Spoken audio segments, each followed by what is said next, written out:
Hey guys, what's up? In this tutorial we're going to show you how we can apply alternate colors for rows in your spreadsheets and documents on Google Sheets. So let us get started. So guys, navigate to your table or spreadsheet on Google Sheets and start by selecting the rows here on the left hand side you would like to apply the alternate colors to. So let me start with that row here, number 4.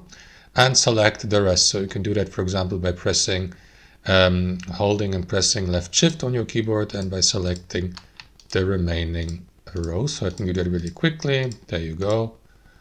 1, 2, 3, and 4. Let me also add the lowermost two. So guys, once these rows have been selected, navigate to Format and select this option here, Alternating Colors.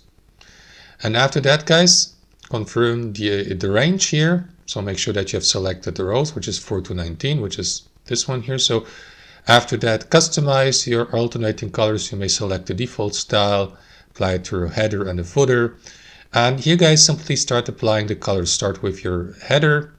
Select a color for your header from the drop-down menu. Let me go with blue, and there you go.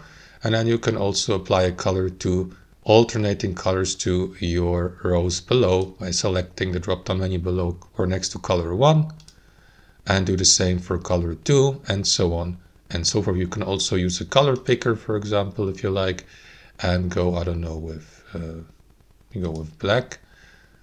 Now we don't see these numbers, but I guess you see the pattern here, guys. That's how it works. Don't forget to confirm by clicking into done here. Or you can remove these alternating colors entirely, guys. So that's it. Thanks for watching and have a fantastic day.